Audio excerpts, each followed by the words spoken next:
Hello and welcome to the Greg Fearon podcast with your host, Greg Fearon.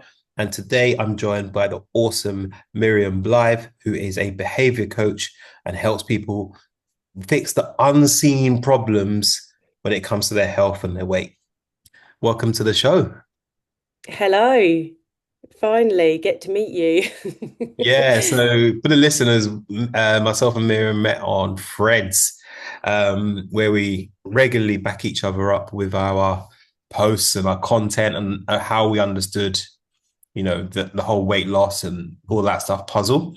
So great to have you here. Give me a Great to be little, here. yeah, I'm excited to have this conversation. So give me a little bit about your background Okay, so where do I start? at the beginning. At the beginning, that'd be a good place. So basically, I was stuck in fad dieting, yo-yo dieting for about 20 years. Um, I was losing weight, gaining weight, losing weight, gaining weight, losing weight, gaining weight, just on and on and on. There'd be all these transformations, that I would miraculously get, oh, I know that diet works because it worked, right? I lost all that weight on that. So I'd keep plugging at it and then somehow it would come unstuck and it was just going on and on and on. And then I think it was about 2017, 18, around that time, I joined Slimming World again because that would have been about the fifth or sixth time that I've done this. And and I was really making progress. But what I did a little bit differently, I started documenting it on Instagram. And it was that whole, like still yo-yoing just throughout this Slimming World time. And then I flipped over to calorie counting again and then I lost this weight again and it was the same story, just over and over, kept repeating itself. And then it was in 2020, no, 2019. I remember it so well. April 2019, I came across this concept of hunger directed eating. Mhm. And it was like you can listen to your body. Like your body's got these inbuilt natural hunger and fullness cue, which is the calorie counter. And I was like, oh my God, that makes so much sense. And this whole concept teaches you about like how diet culture has trapped you for so many years and all of this kind of stuff. And then you kind of get sucked in. And then I became like this beacon of hope on Instagram because I'm documenting all my hunger directed eating journey. And everybody's like, wow, like, look, she's losing weight, listening to her hunger and fullness cue, which I was doing. And it was great. And for about 6 months, it was like going viral and everybody was following me and listening to me. And then all of a sudden, people start falling off the wagon because they're listening to their hunger and fullness cue for a few weeks and then they can't do it. And I'm thinking, my following went up to from about 10,000 followers up to like 17,000 overnight. And now it's kind of dwindled back down a bit. But it's kind of like I'm thinking, what's going on here? Like all these people are falling off, but I'm thinking, no, no, I'm really curious about this. I really want to know, like, why? Why was that working for us all? And then for some people, it's not. And even for myself, I started finding myself like, I know how to listen to my hunger and fullness. Like we're 6 months in now, and I'm thinking, I know how to listen to it, but why can't I stick to it? you know, this is really odd. And then, I've done all the things you do, like read James Clear's Atomic Habits and plug good old James over there. He's like totally changed my life with that book. And then I hired a coach and I was working in with her for 6 months and she was basically teaching me how to apply all of what James Clear teaches in his book. So I'm like, oh my God, this is like life changing. And da, da, da. So then I'm laying out all about the habits and how to execute habits properly. And then I'm learning, and then she hires me because, like, I want to be a coach and I can help with all this stuff too. Getting into it. And as the time is unfolding, I'm still sitting here and I'm thinking, it's not just this though. Like there's something else. It's not just about like habits. Like I know what to do. Why can't I do it? Like, what is it that's holding me back?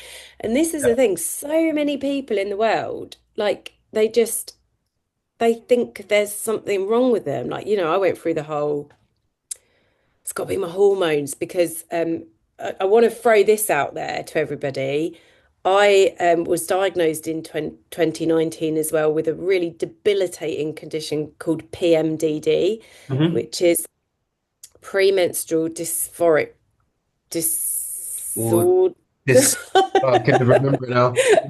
I can't even remember what it stands It's for. okay. Premenstrual dysphoric disorder. That was it. I was trying Yeah. to think of another D.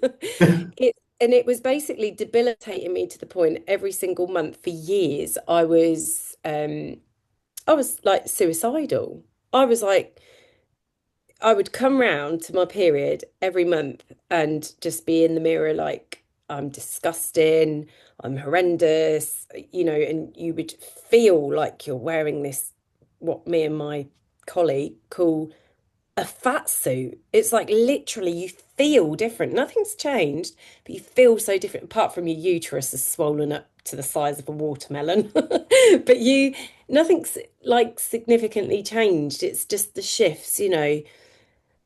This was debilitating me for years and all of this back end stuff, and I was blaming that, and I was blaming like, oh, it's my husband's fault because he's disagreeing with me on something, and this means I can't stick to my diet as well, or it was everyone else's fault, and like the hormones fault, and all of this. And you know I I just had learned though that it's not like that. It's somewhere in there. It's how we're thinking about stuff. So I knew there was another layer to it. I knew there was like mindset involved in this.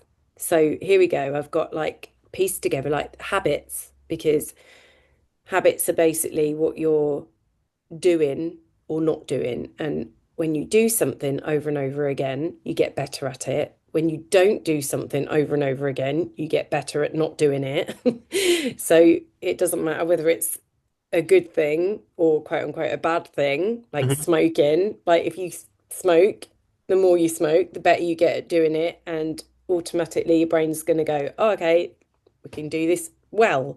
Let's just do this on auto.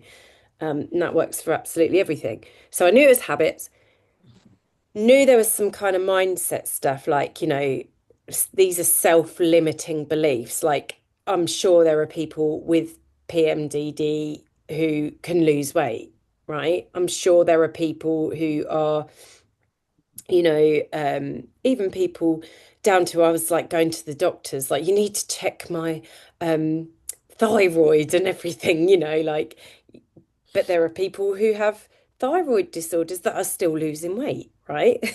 There's people with all kinds of things. I mean, I was watching a bloody man who was 100 running a marathon. Like, you get all these people, and it's like I'm thinking, what are they doing differently that I'm not? Like, there's something off here.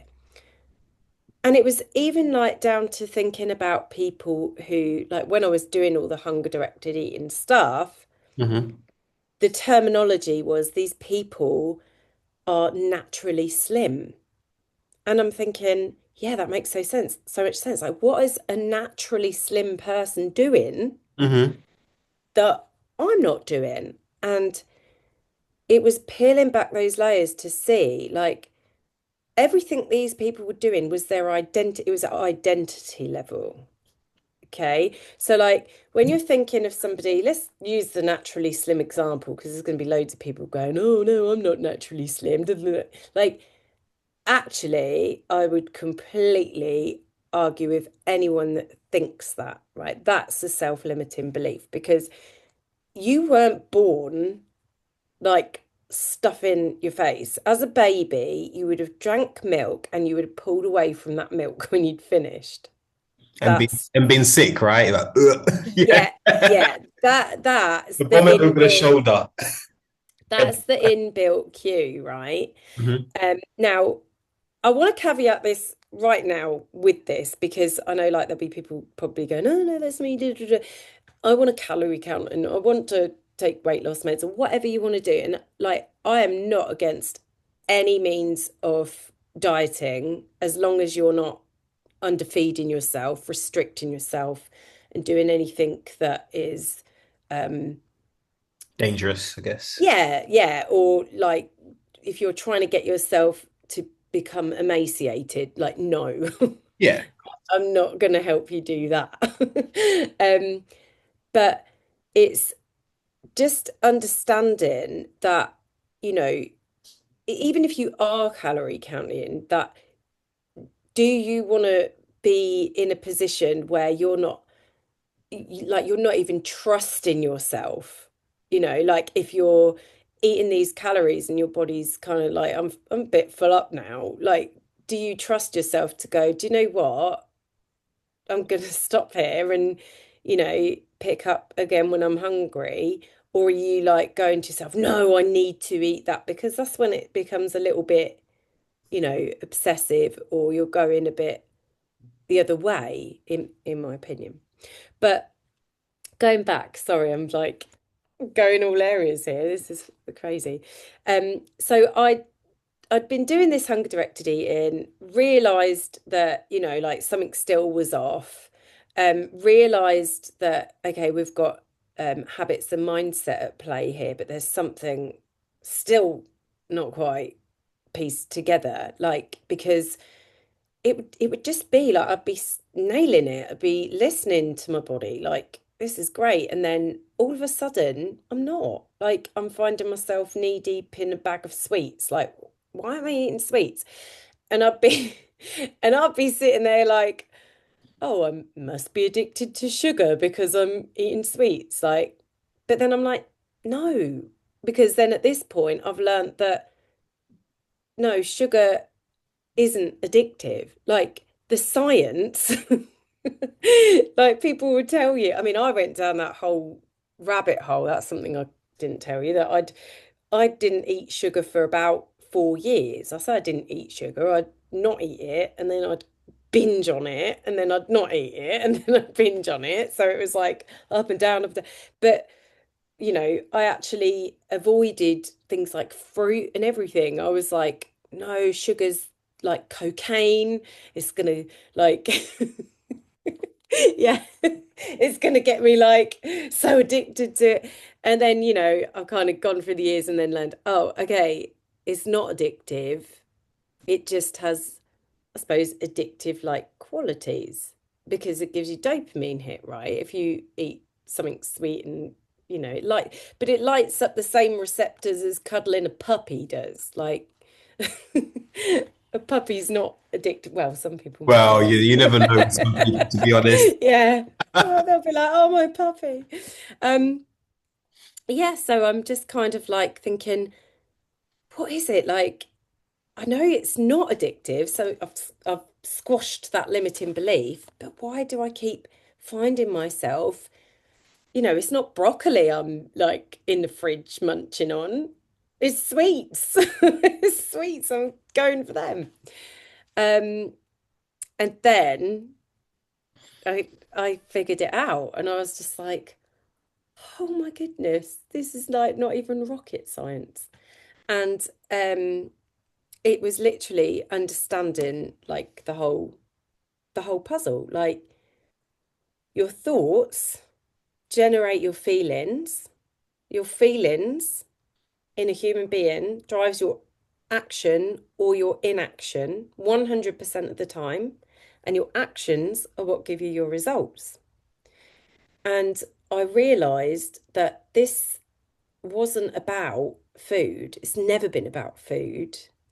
This was about how I feel or how I want to feel. And I was like, wow, mind blown. because it then became, oh, like I'm not in the cupboard eating sweets because I'm addicted to sweets. I'm in the cupboard because earlier on I was chatting to somebody, they annoyed me. They really pissed me off. And then I've come home, forgotten about that, and I'm in the cupboard eating sweets, going, oh, I'm addicted to sweets. But actually, what I've missed out is Hmm. my brain has gone, ooh, that felt annoying. Don't like feeling annoyed. Let's go and eat sweets because sweets make you feel dopamine. Oh Lord. Right. Hold it there. I've got so many questions I wanna and tangents.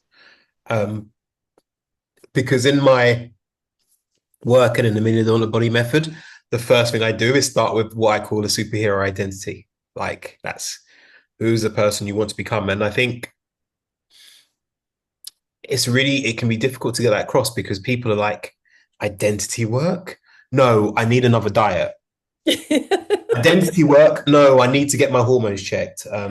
Identity work? No, I need to, I don't know, stop eating sugar before 7 o'clock or whatever in the afternoon.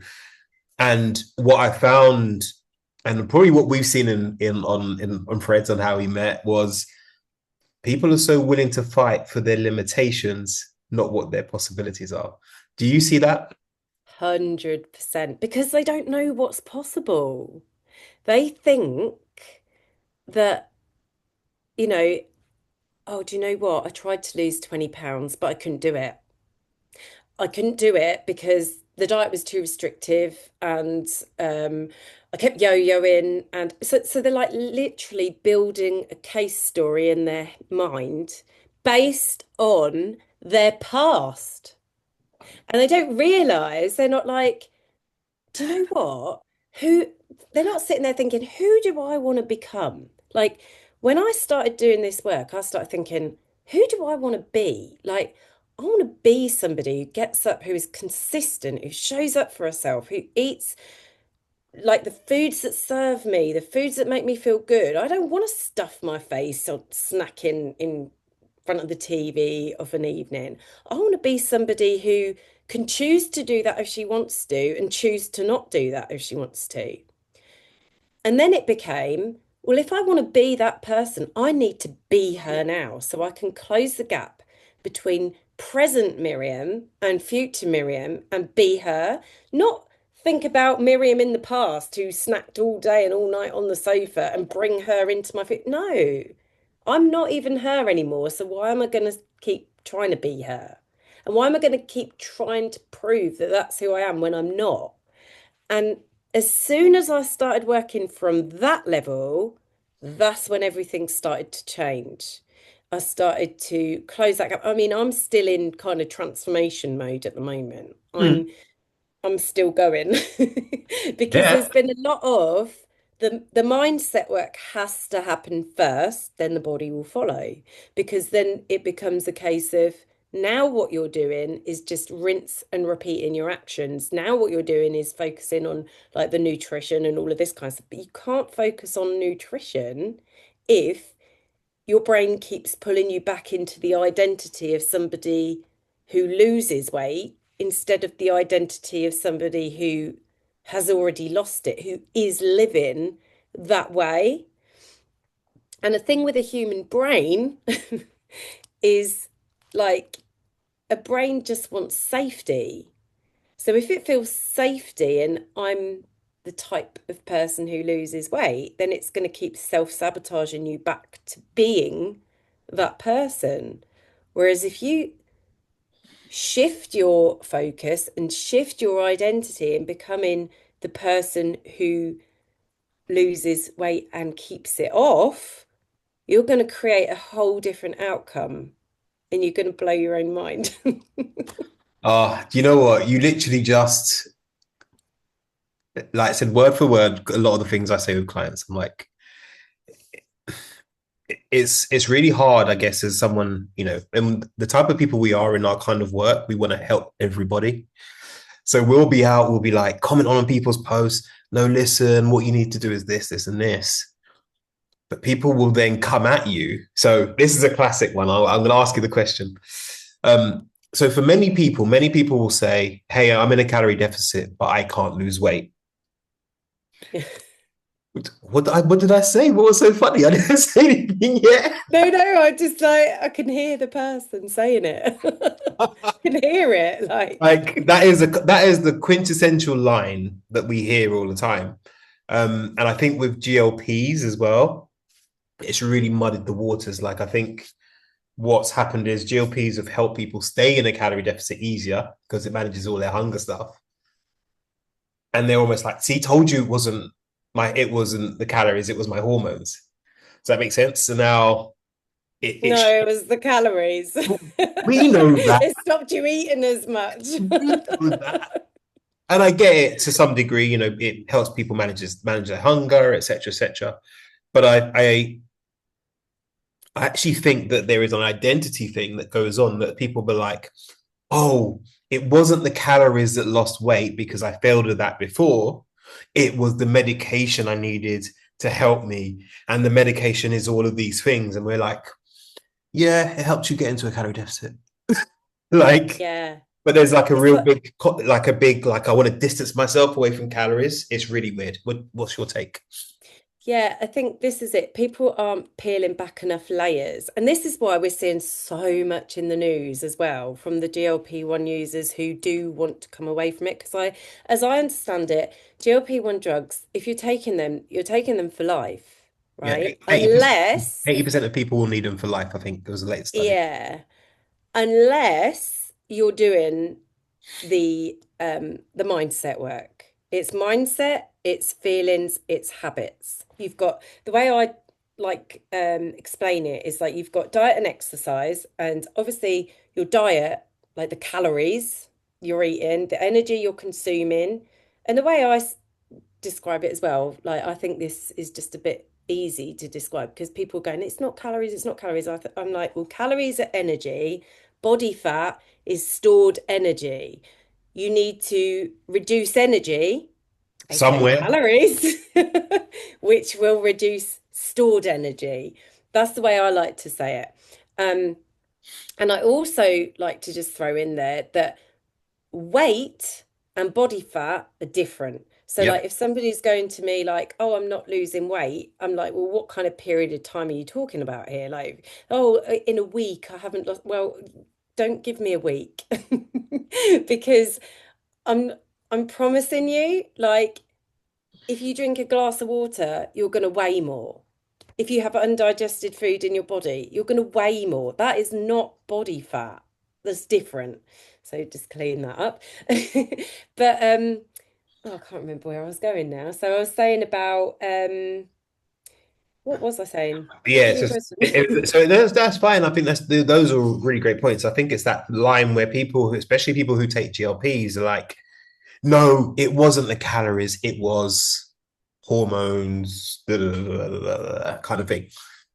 I think that's it. Once you kind of the thing is, one thing you've got to remember, like what I think now, is like I have so many like people that I could help, but I don't want to help everyone because not everyone wants to be helped.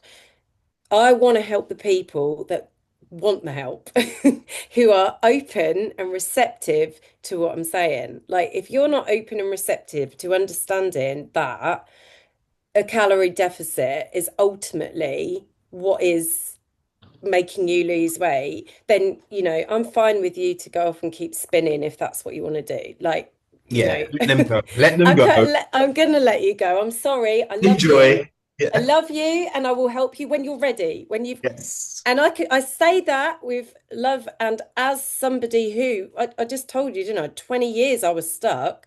I was so resistant to listening to anyone. Like I went sugar free for 4 years because I got whole brainwashed into that whole like, oh, it's not about counting calories and da, da, It's da. insulin or something. Yeah, yeah. I was just like totally sucked in, and that's fine because actually that's going to make up part of your story and part of your journey and part of your learning, and actually that will probably help you in the long run. But let's not dress it up. Let's just say what it is.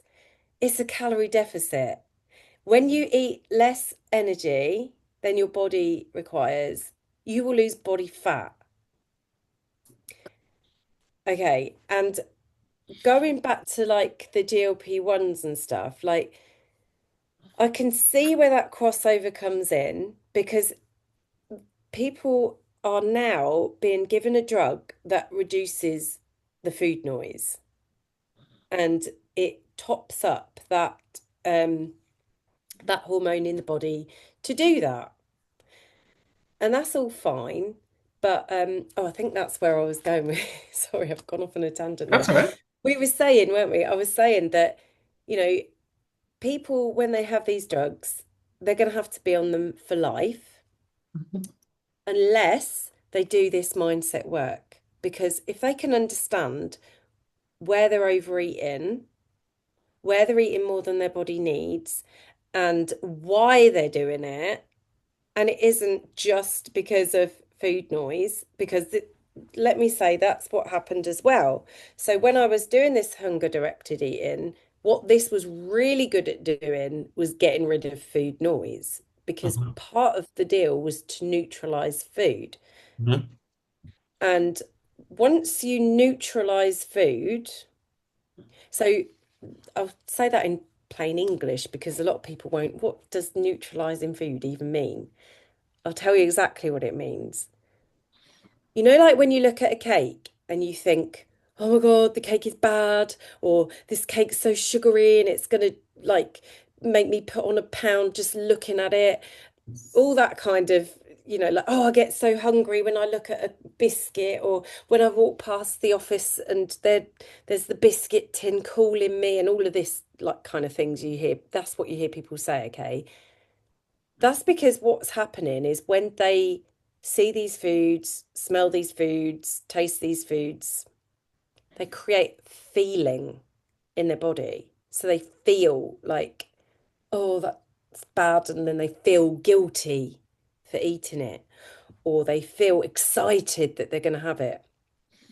Food neutrality is like me saying to you, look at my pen. When you look at my pen, are you going, oh, it's a pen? Oh my God, so lovely. It's going to make me so happy. Are you going, oh, I feel really bad about that pen? You don't feel any emotion to it. No. Okay. So if you remember what I was talking about, is when you think something, it creates feeling in your body, and your feelings are what drive your actions. So if you feel neutral to something, Mhm. that means you're not going to be taking action. When you feel guilt and shame, those feelings drive your actions. When you feel like, oh, something's so bad, something, oh, I shouldn't, those feelings, they're going to drive your actions. And usually, and somebody who's learned response is let's eat for a dopamine here, that feeling is going to drive the action of eating. But it's so subtle. It's not like you're rocking in a chair in the corner, stuffing yourself with cake. I mean, some people are doing that, binge eating, but some people just gently finding themselves plonking on the sofa with a bag of crisps or popcorn, watching a film, and not even realizing it's because they feel bad about something or they feel annoyed about something. Yeah. I think, I was going to say, I think you've raised some really good points there. I think one of the things I like to talk to people about is we create our own feelings. So if you said to me, Greg, look, my pen is better than your pen, with your lovely pen that you showed earlier. For the people that It's are broken. listening to this with a broken pen, I was like, well, I've got an Apple pen. Ooh. But you could it's then on you to go, oh, well, I could feel jealous about that pen. So here's one of the questions I want to ask you, which I think is a really good point. I think for listeners, there's this word that comes up a lot called fat shaming, Mm, where people feel that they are being shamed because they can't lose weight or they struggled with it. because of what someone else says. Now, for me, if you started to really lean into your identity, you won't be swayed by what people feel. But I guess that's a lot of the work that has to be done for people so they don't feel things like fat shaming or any of those things. Yeah, I think there's two sides to this coin. Mm-hmm. So one side is the um I think I'm sorry, I'm just deciding which side to go first. Go with it, I whichever think one you I want think to go with. one side, okay, one side is the very real um, fat phobic oppression Mm-hmm. and the Bullying. awful Bullying. It's things. almost bullying, isn't it, really? Yeah, the awful things that people have had to endure, Mm-hmm. and it's real. It's not fake. Like, there are people out there. I see it all the time, and I'm just like, oh, cringe. Like these PTs going on like, oh, my body is my business card. I'm like, fuck off. Like, no, your body is like really intimidating to a load of people, and actually, like, your attitude stinks and you've got no compassion, no love, no you're living proof of the fear inside of people about being fat. Like, and it's wrong, right? And the way I kind of say it, you've got like a fat person and a thin person here, Mm-hmm. and a fat person and a thin person here. And up here, fat person and thin person, they both drink, take drugs, they both what else do they do? Just think they eat absolute shit all day, every day. They don't eat any vegetables. They just like they're so unhealthy, right? And the only difference between these, right, is thin person eats the amount of energy to sustain the weight, Mm-hmm. and the fat person eats more energy than what their body needs. That's the only difference. Both really unhealthy, but one's fat and one's thin. Yeah. Then you've got fat and thin person, and they both eat superfoods all day. They don't drink They'll be alcohol. hungry. Yeah, yeah, yeah. They're completely no, but they're completely balanced in every way. And they exercise, they move their body, their mental health is like wonderful. They don't drink alcohol, don't take drugs.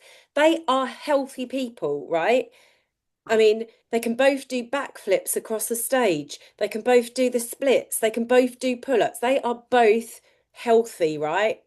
The only difference is thin person eats the amount of energy to sustain her weight and or his weight, and the fat person is eating a bit more energy than what they need. That's the only difference, right? So once you dismantle it and go, oh, okay, you can be fat and thin and unhealthy, and you can be fat and thin and healthy, Mhm. right? Then you clean up that because that's there's no need to fat shame. There's no need to be like doing all this rubbish to people and making them like feel this kind of way by saying this and saying that. And it's understanding, okay, let's move along a little bit. It's also understanding that when you say something horrible and fat shamey and all of this kind of stuff to somebody, quote unquote, thinking you're helping them, Mhm. it's never going to help them. And here's why. Because when your thoughts create your feelings, right? And your feelings drive your actions, in a brain that's learned to eat if they feel terrible, if somebody is going, you're fat, you're horrible, you're ugly, right? And your thought is, oh my God, I'm fat, I'm horrible, I'm ugly. You feel despair, then you're going to eat. So you're keeping them trapped. Okay. But then I'm going to come around to your side of the story, Mhm. what you started off with. Okay. And this is where you're right. This is what needs cleaning up because we are all responsible for our own feelings, Mhm. right? And we're responsible for our own feelings through our thoughts. Okay. So, for example, person who's being fat shamed, right? If they were to go, do you know what? I don't care what you say because I'm in my journey. I love what I'm doing and I'm doing really well and I'm proud of myself. They're going to start feeling proud. They're going to start feeling, um, empowered. And Hmm. those kind of feelings, they produce fat loss. Yeah, because now they're starting to take actions from a place of compassion and love for themselves, not hate and desperation, because hate and desperation that's conducive to overeating, right? So it's about them becoming responsible for their own feelings. But that's the kind of work that I do, I suppose, Hmm. with my clients, because I get people that come in who are being fat shamed or they're fat shaming themselves. That's the worst one. Hmm.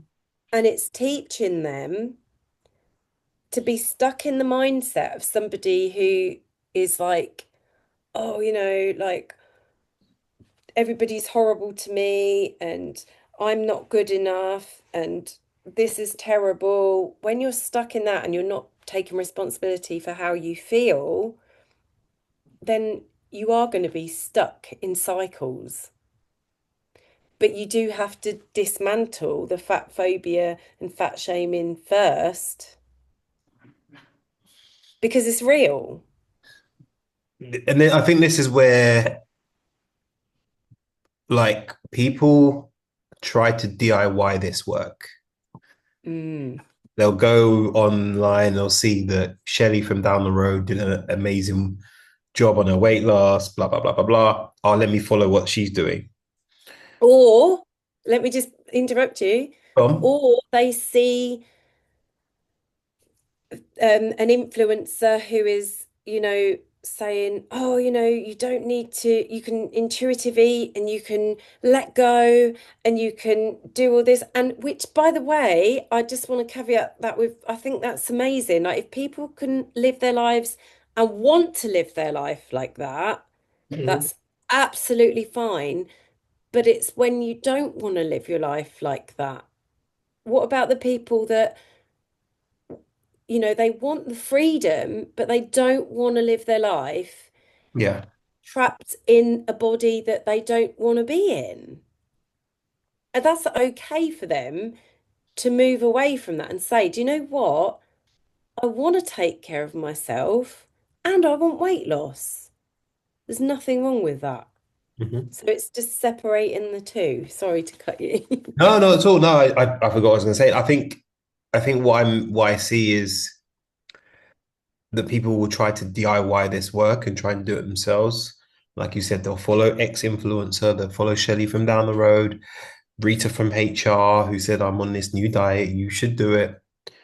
And in the same way that down to our DNA, our environment, our taste in food, our culture is so individual, generally a cookie cutter approach doesn't work.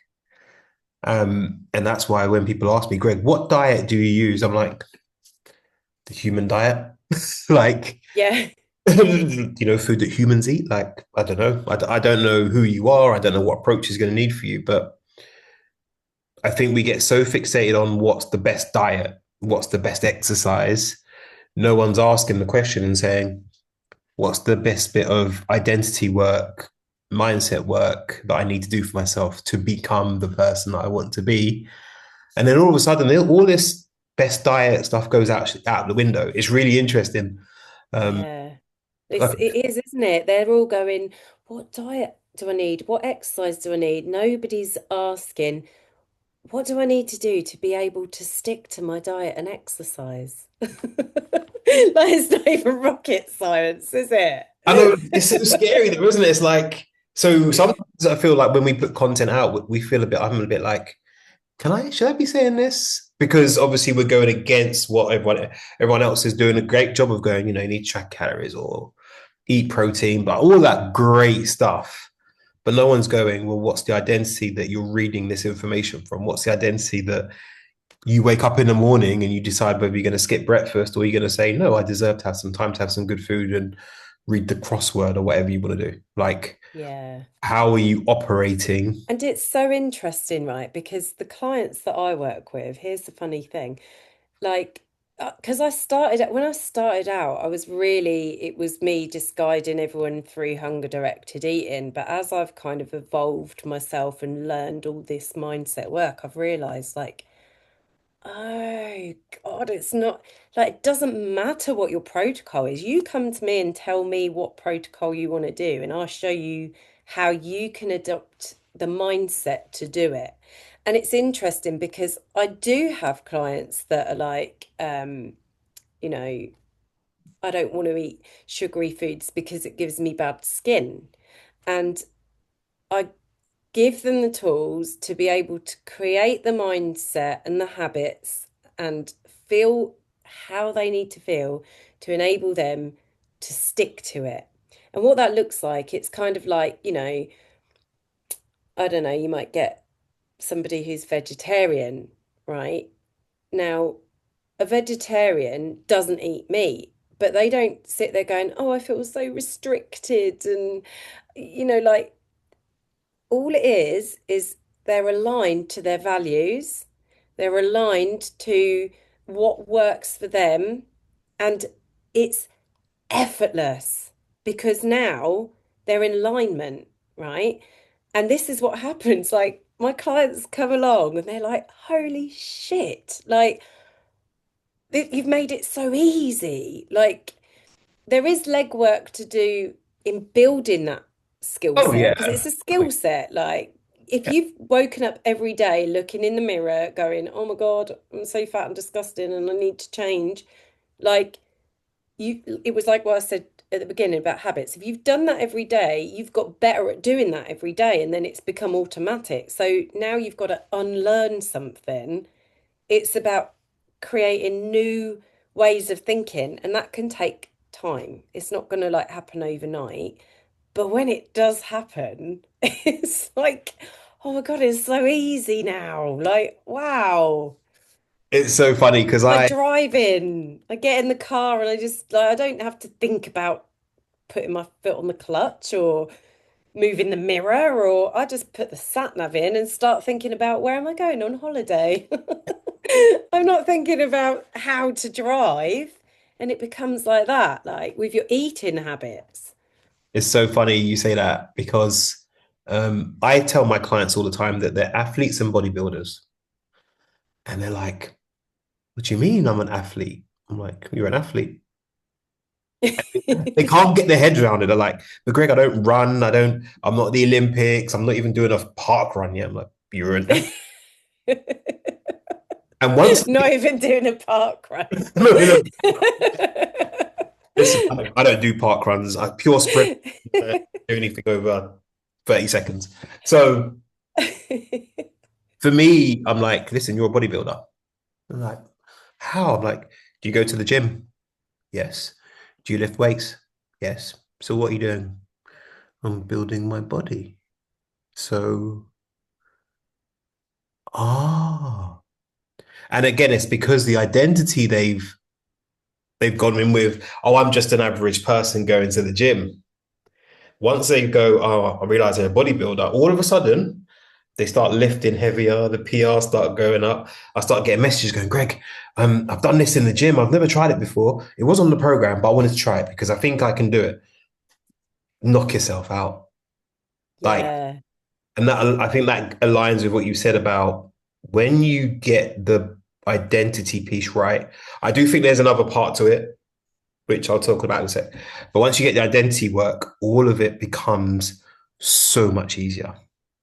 100%, As you said, 100%. there's work to be done. Like people have to understand Yeah. that you can't just turn up at our desks and be like, right, fix my identity. No, we need to understand where your identity is now so you can see it. And then we go, right, what's the next level of your identity? And there's work to do. But I think you're totally right that identity is such a missing part. Is it because identity doesn't feel tangible for people? So people can hold a diet, right? They can see carnivore diet and go, right, I can eat two piece two pieces of chicken, four eggs, and some butter. Mm. It feels I tangible. think it's more to do with like probably the bit that we should talk about is like the messy middle. So Hmm. it's like there's a period of time what James Clear again refers to as the plateau of latent potential. So Yes. it's like this part in the middle where you are doing the work, but nothing's changing. So you're not actually seeing any results, nothing tangible. But it's only when you cross a threshold and you tip into, and you've put enough reps in that you tip into like the results that you can go, oh, there it is. And usually with identity work, you've been like your identity has been building over years. It's not going to like change overnight. And here's the thing, like a human brain doesn't actually, like your primitive brain does not want you to change. Hmm. Change feels hard, change feels unsafe. This part of our brain hasn't evolved since like cave people times or whatever. So it thinks like if you're going, oh, I'm gonna I don't know, listen to my hunger and fullness when you've counted calories for 20 years. Oh my God, there's a tiger coming. You're gonna die. Like this literally means death. Yeah. Your brain or vice versa if like for me that's probably something I should say like so when I was doing the hunger directed eating and then figured all of this stuff out it was like oh it's like not dieting that's the problem it's like all this stuff it was like all of a sudden I came full circle and the way I always describe it to my clients if you imagine some balance scales it's Hmm. like the balance scales on this side were up high and that side down low. And up here, we were fad dieting and, doing all this stuff to lose weight, like, lose it as quick as possible, eat as little as possible to lose it as quick as possible. Like restrict sugar and stop eating this and, like just hanging around with or following people on social media and reading magazines only about skinny and all of this kind of stuff, right? Hating ourselves, trying to hate ourselves thin. And all of a sudden, we tip the scales that way and we've rejected diet culture. Like, no, that's like the devil. And then we're like hunger directed eating or intuitive eating. And we're like, yay, like, and even in the intuitive eating book, it says like, what does it say? It says reject dieting or something like that. I can't even remember what it says now, but it's like really, really like anti-diet and everything. So you go there, but when you want weight loss, at some point, like actually you can be there and still inadvertently lose weight. That's fine. It's safe to say some people have done that. But actually, when you want weight loss and if you are sort of finding you're somebody who is emotionally eating, or I like to say eating your feelings, or um, I don't even like to say that because some people don't resonate with that. People think I'm not an emotional eater. I'm like, yeah, but it's so subtle. It's not about being depressed and eating. Yeah, It's it's not like about it's not like you're eating Ben and Jerry's after you broke up with your last boyfriend every week. yeah, no, it's not like that. It's so subtle. It's like what I was saying earlier, like having a little argument, or if you're a parent and your baby's kicking his legs and you got frustrated when you're changing his nappy, and then like a day later you're eating ice cream, but you I've, don't I've connect got a the really, dots. I've got a really good point there actually. Just before you jump into the rest of that point, one of the things I think happens is what we call emotional eating becomes habitual eating. Yeah, You go to work, stressful day, glass of wine. yeah. And then before you know it, the glass of wine is now standard. And it's never a glass of wine, by the way. Anyone tells you they just have a glass of wine.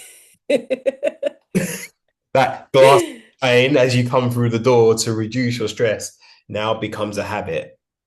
Exactly. And then something worth just jumping in on that is also your thoughts become habits too, right? Because you might think then, oh, it's okay, I'll start again tomorrow, or I'll start again Monday, or I'll start again. It's a lie, right? And that's just your brain churning out something that it's always saying to make you feel better in the moment. Like, oh, this gives me the permission to do this now because I'm going to start again Monday, so I don't Yeah, need to do tomorrow. A bit tomorrow. yeah. Tomorrow. And it'll keep you trapped in this loop. Yeah. Um, but yeah, going back, so on those scales, you're up here and you've rejected diet culture, but at some point you've got to bring it back to the middle, right? And this middle ground is where you're going, okay, well, I'm rejecting fad dieting and diet culture, but what I'm doing is I'm learning how to diet properly, how to do non-restrictive dieting, how to Hold that point. Hold that point right there. This is point. So I think that this bit here is what stops people from actually losing weight because they spend so long trying to reject the word diet, but Mm, diet is something that we all have. Everyone in the world right now has a diet.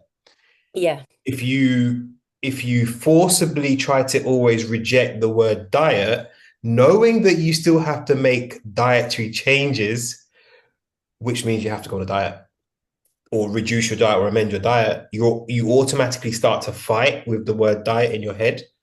So then you end up and not. you start going, oh, that's restriction, that's restriction. But actually, no, because restriction is in your mind.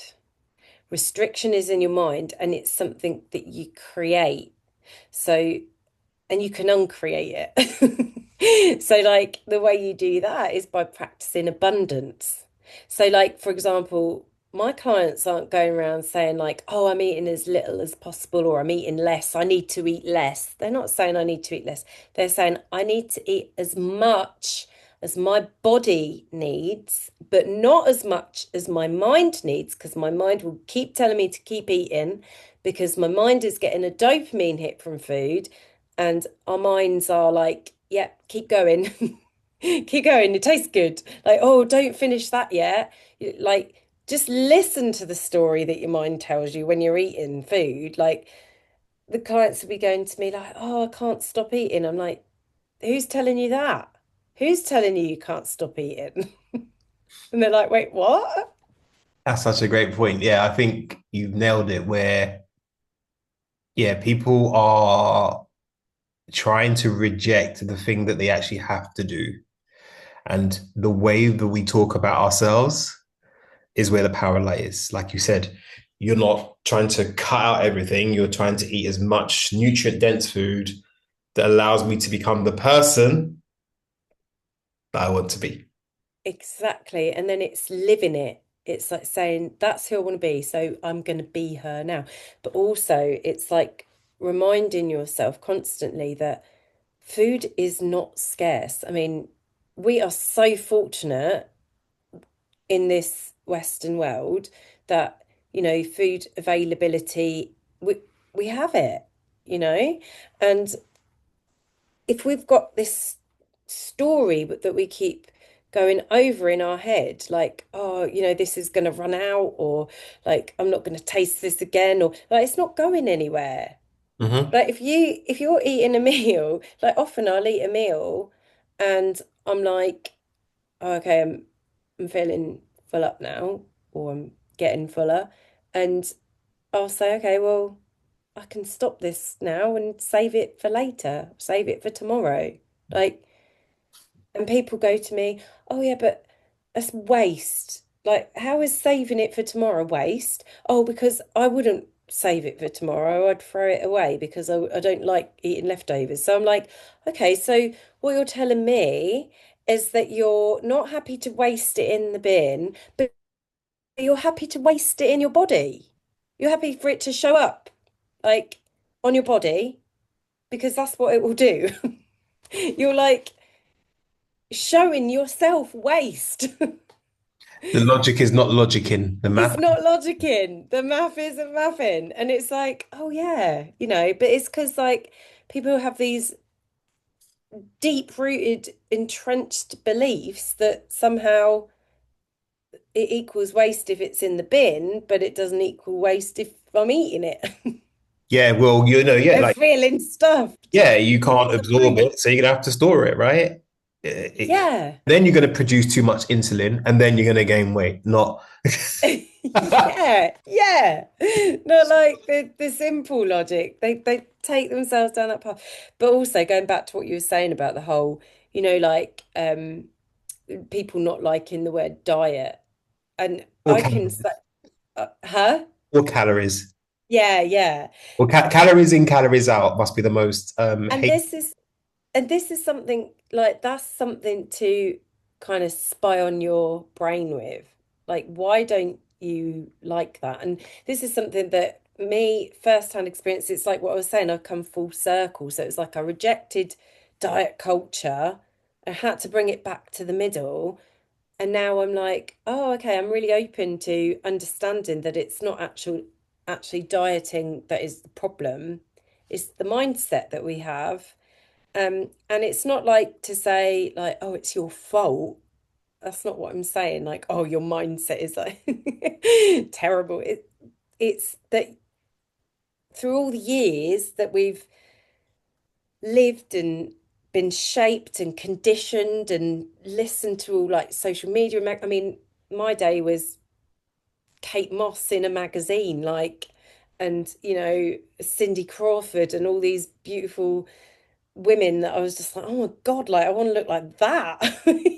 It was just like deeply conditioned. And, like you'd see all these picture perfect photos of people, don't you, on social media? And, it's so refreshing, isn't it, when you can see people showing their like 3 minute, or not even 3 minute, 3 second differences. Like, you're like, oh yes, she's real, but our human brains are looking at all these aesthetically pleasing, wonderful pictures, and we're just like, boom, boom, boom, boom, want to look like that, want to look like that, want to look like that. So we've got this deep wiring, this deep conditioning, and this deep belief that that equals safe, because your brain only wants to be safe, and it's like we want to fit in and we want to belong, and it's so much deeper than just thinking, oh yeah, I just want to lose 5 pounds or whatever.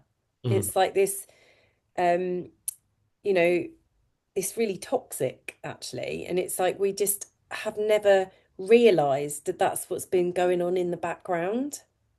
We've Mhm. just kind of learnt it and thinking that that's how it should be. So like when we start to learn like, oh okay, that's not how it has to be, and like, and we start dismantling that, it can kind of be where we reject everything, like, and then we can become really judgmental as well. Like, oh, well, I remember just unfollowing all like diet accounts and things like that, because I was just like, no, I don't want anything like that, because it's a trigger.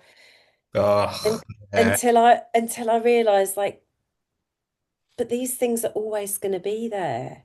Like, the way that I'm going to overcome this is to work through my triggers. It's going to be to neutralize them, because remember, I want to feel like I do looking at a pen. And so, with that word diet, even I had to neutralize dieting, because, if we're trying to lose weight and we're, manipulating our food intake a little bit to do that's dieting. Whichever way you cut it, Yeah. whichever way you cut it. Like I was saying earlier, if you're a vegetarian, that's your diet. Everyone in the world is on a diet right now. It- Yeah. It doesn't actually necessarily mean to lose weight either, does it? no, you Right? just you diet just is just what you eat habitually, Yeah, you know, exactly. And I think when you kind of get that, park that idea, like, oh, okay, it's okay. It's just the diet. And what needs to happen is that I work on like why I'm eating more than my body needs and dismantle it at that level. And no, it's not because like there's something wrong with me. It's just that I need to figure out my own personal what works for me and what is quote unquote triggering me to eat when I'm not even hungry, or um, what's triggering me to eat slightly above my threshold, because sometimes it can just be that somebody's just eating very only very slightly above, but it's because they're doing it over time, compounded, it's going to equate to fat gain. Yeah, you nailed it. This has been awesome. Leave one tip that you think the listeners should walk away from this with. Oh, now you're asking. Okay, my biggest tip is don't think that if you're eating more than what your body needs, and or if you're not losing weight and all of that, it's don't think it's to do with the food. It's got nothing to do with the food. It's got to do with why. Like, why are you eating more than your body needs? Where is that happening? Um, and sorry, I'm going into more tips here. I think my biggest tip, it would actually be to understand it's all coming from your feelings, because your feelings are what drive your actions 100% of the time. Um, and your feelings, they come from your thoughts. So, and like you can choose what you think anytime you want. Like, okay, you can't always choose what comes in, because if it's a habit thought as well, like you're probably just thinking it automatically. But if you get really curious and you really get aware of those sentences that are coming into your mind, because that's all a thought is, and you start really like dismantling it at that level, your whole life is going to change. Whole life. I totally agree with that. Awesome. Where can the listeners find out more information about you? Where can they stalk you? All of that good stuff. So I'm on Instagram. Hmm. I'm Miriam.Blythe. Hmm. I have Miriam miriamblythe.com as well, my website. Awesome.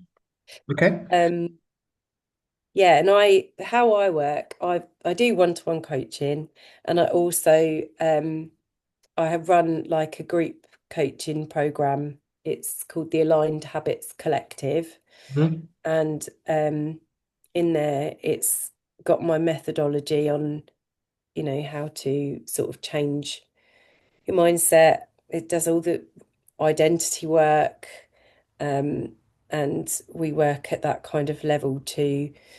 I show people how to do the self-coaching on the mindset so they can align themselves to the diet and exercise protocols that they're trying to do, so that they can sustain them and they can do them properly.